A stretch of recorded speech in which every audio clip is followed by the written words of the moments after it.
Conversation with the Atlantean Children of the Law of One. Part 7. Your ascension lies ahead. Question. You've introduced the concept of realms, where regardless of whether you move higher or lower on a larger or smaller scale, ecosystems and life systems remain consistent. Can you provide further explanation? Answer. It's apparent that the human mind often confines itself to a limited scope of perception. You tend to view reality through a narrow lens, leading to see reflections of yourselves wherever you go. Imagine living your entire life in New York City, never venturing beyond its boundaries, and rarely considering other places in the world. Even if you know of other states, cities, and countries, you still think, dress, and perceive everything through the lens of a New Yorker. If you were to write a story, it would likely resonate more with fellow New Yorkers than with people from other parts of the world. This is because your perception has become tailored to the New York style. For humans, a similar limitation exists in your understanding of the habitability of worlds. Many assume that only planet-like environments can sustain life, overlooking the existence of diverse life systems and settings. Consequently, even when reading ancient texts, you interpret them within a limited perspective. The concept of dimensions and parallel realities has gained popularity, but it's essential to understand the locations or directions of these other worlds or realms. We've explained that different paces of time give rise to distinct worlds and realms.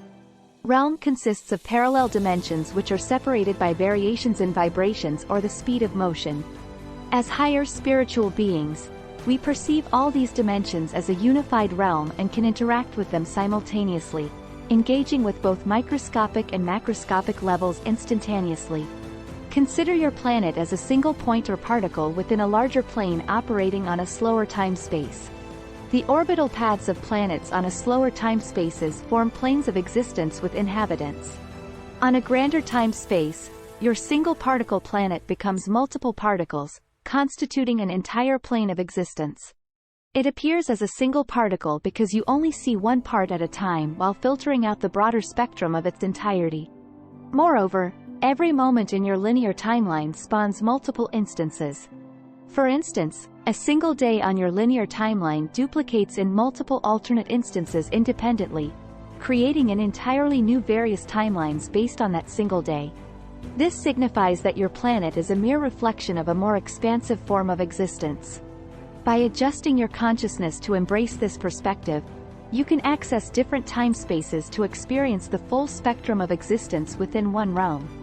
This expanded perception allows you to witness other realms in their full magnificence and discern their boundaries. Through this, you can ascend as a pure consciousness being. Escape from this realm occurs primarily through a shift in your perception. It is an internal journey, not solely a matter of altering frequencies and vibrations. You achieve this by repeatedly embracing and reinforcing the idea until it becomes your reality. Cosmic memories. Question. You mentioned the zones and the 5 land masses within our galaxy. Could you provide further details on this? Answer. These realms, worlds, and dimensions are essentially reflections of their ancestral consciousness creators. In simple terms, they mirror patterns of consciousness. This knowledge was often kept secret in ancient cultures due to its profound significance. What you may recognize as the flower of life serves as a basic representation of this concept. In reality, it's a 7-dimensional structure of consciousness, continuously repeating its intricate patterns. Unlike the 2-dimensional depiction you know as the flower of life, it takes on a spiral nature. Imagine it not as a flat circle but as a spiraling sphere interacting with other similar patterned spheres. These spirals are vortices intersecting each other, generating concentrated energies and, consequently, material substances. As we've mentioned, we manifested from higher dimensions. While there are various ways to interpret this, consider that in your world's early stages, it exhibited a pattern resembling a 5-petal flower with different races residing on the 5 major land masses. These races evolved at different times and eras, regressing to forms resembling animals as they do today. For instance, there was once a dominant race of feathered beings who ruled this realm.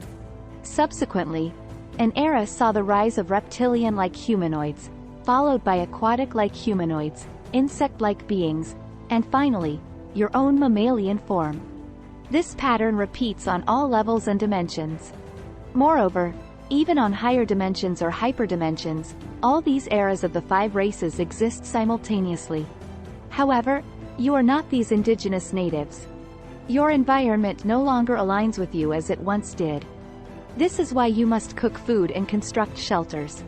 Our descent and other factors have led to interference of the natural frequencies of the Earth, modifying your state of being. Your story is ancient, giving rise to worlds, planets, continents, and more. The 5 major races migrated, returned, and migrated again, creating a vast tapestry of ascension and descent, far beyond the glimpses of Atlantis, Lemuria, and ancient civilizations. These tales only scratch the surface of eons of soul transmigration across the same realm. Hence, this universe, a part of your realm, is a mere remnant of its former glory and magnificence. In its perfect state, this realm displayed a flower-like pattern. Our intervention distorted this pattern, causing minor landmasses to emerge from the Great Ocean, much like blisters on the skin's surface. Continents and islands began to form, with volcanoes erupting to create islands. We arrived from outer space to land on these newly formed landmasses. It's vital to understand that the formation of landmasses, including continents, is the result of intersections on the planetary energy grid systems, which occur when 2 or more superconsciousness merge. These land formations attract inhabitants.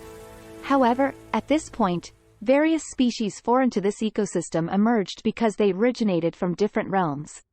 This led to the emergence of predators and prey. Incompatibility with Earth's ecosystems meant that the organisms of foreign origins couldn't generate the necessary nutrients for survival, leading to the need for hunting.